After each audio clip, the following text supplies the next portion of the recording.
Tin fish കൊണ്ട് നമുക്കൊരു തോരൻ ഉണ്ടാക്കി നോക്കാം. ഞാനിവിടെ ട്യൂണ ചങ്ക്സ് ആണ് യൂസ് ചെയ്യുന്നത്. ഏത് ടിൻ ഫിഷ് ആണെങ്കിലും കുഴപ്പമൊന്നുമില്ല. മാക്കറല്ലോ സാഡിനസോ ഏത് തന്നെ ആയാലും നമുക്ക് ഇതേ രീതിയിൽ തന്നെ ചെയ്യാം. ആദ്യമായിട്ട് പാത്രം ചൂടാക്കാൻ വെച്ച് അതിലേക്ക് ആവശ്യത്തിന് എണ്ണ ഒഴിച്ചു കൊടുക്കുക. അതിനുശേഷം സവാളയും വെളുത്തുള്ളിയുമാണ് ഇട്ട് കൊടുക്കേണ്ടത്. എണ്ണ ചൂടായതിനു ശേഷം അത് ഇട്ട് കൊടുക്കാം. എന്നിട്ട് ഒന്ന് വഴറ്റാം. സാധാരണയായി ടിൻ ഫിഷ് പച്ചയ്ക്ക് കഴിക്കുന്ന മീനാണ്. നേരെ തന്നെ ടിന്ന് തുറന്ന് നമുക്ക് കഴിക്കാം. പക്ഷേ മലയാളികൾക്ക് അത് അങ്ങനെ നേരിട്ട് കഴിക്കാനായി ബുദ്ധിമുട്ടുണ്ടാവും. അപ്പോൾ ഞാൻ ഈ രീതിയിലാണ് ഉണ്ടാക്കാറുള്ളത്. ടിൻ ഫിഷ് ഏതെങ്കിലും ഓയിലിൽ സോക്ക് ചെയ്തതാണ് ഞാൻ വാങ്ങാറുള്ളത്. വെജിറ്റബിൾ ഓയിലോ അല്ലെങ്കിൽ സൺഫ്ലവർ ഓയിലിലോ ഉള്ളതാണ് വാങ്ങാറുള്ളത്. ഇപ്പോൾ സവാള വഴന്ന് വന്നിട്ടുണ്ട്. അതിലേക്ക് നമുക്ക് മുളക് പൊടിയും മഞ്ഞൾപ്പൊടിയും ചേർത്ത് കൊടുക്കാം.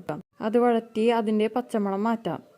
മീൻ മുക്കി വെച്ചിരിക്കുന്ന ടിന്നിലെ വെജിറ്റബിൾ ഓയിൽ തന്നെ നമുക്ക് വേണമെങ്കിൽ ഇതിനൊക്കെയായി യൂസ് ചെയ്യാവുന്നതാണ്. പക്ഷേ ആദ്യമായി തന്നെ ആ വെജിറ്റബിൾ ഓയിൽ ഒഴിച്ചു കഴിഞ്ഞാൽ നല്ല പൊട്ടിത്തെറിയായിരിക്കും. അതുകൊണ്ട് ഞാൻ എൻ്റെ കയ്യിലുള്ള വേറെ വെജിറ്റബിൾ ഓയിലാണ് യൂസ് ചെയ്യാറുള്ളത്. ഇങ്ങനെ നന്നായി പൊടികൾ വഴറ്റി യോജിപ്പിച്ച ശേഷം നമുക്ക് ടിന്നിലെ മീൻ ഇട്ട് കൊടുക്കാം. ഈ സമയത്തായാലും വളരെയധികം സൂക്ഷിക്കണം.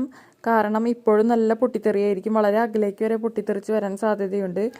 ഇതിലേക്ക് നമുക്കിനി ഉപ്പ് ആവശ്യത്തിന് ചേർത്ത് കൊടുക്കാം. എന്നിട്ട് നന്നായിട്ട് ഇളക്കാം. ഇത് ചെറിയ ബ്രൗൺ കളർ ആവുന്നത് വരെ നമുക്ക് വഴറ്റി യോജിപ്പിക്കാം.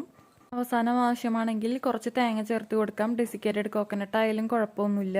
കറിവേപ്പില കൂടി ചേർത്ത് കൊടുത്തു കഴിഞ്ഞാൽ നമ്മുടെ ടിൻ ഫിഷ് തോരൻ തയ്യാറായി.